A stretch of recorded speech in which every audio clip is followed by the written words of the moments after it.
Nandito ako ngayon sa Itom na akong bukdo, no? ayan.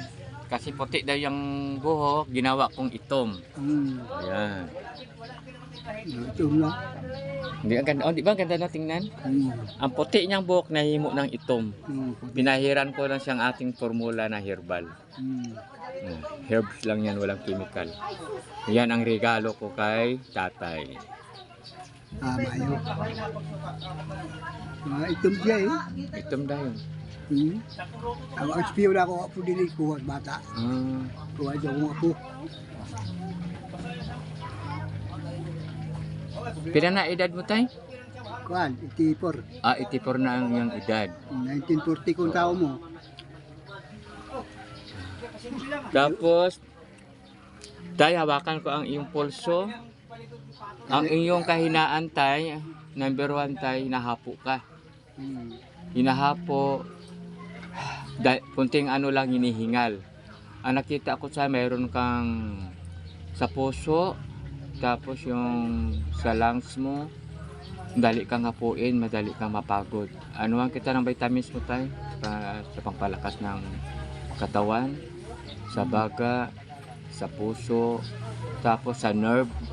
Minsan nahirap kunting ano mo lang, masakit ang mga katawan mo dahil sa ugat. Ano ang kita ng vitamins sa buto at sa ugat. Mayroon akong i-regalo sa iyong gamot.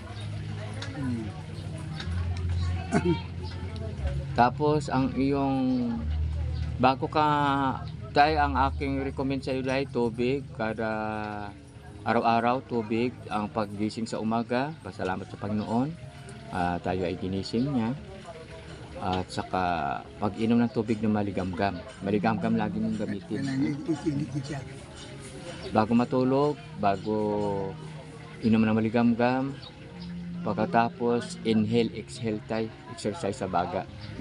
Mag-ano ka ng kahit 1 minuto. Tapos tayo ang exercise sa lang sa puso, sa baga mo nahirap tayo para kang umiihip ba tayo ng lubo. Kaya tayo para mahiwala yung hingal mo. Tapos anuhan kita ng mga vitamins mo mamaya.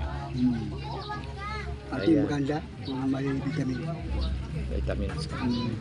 Kasi ako tayo gusto ko magtulong. Masaya na ako na marami tayong matulungan. Na kagaya sa atin, mga senior na maraming sakit, maraming karamdaman. May gamot akong ano sa iyo. Ang ganda na ng basta.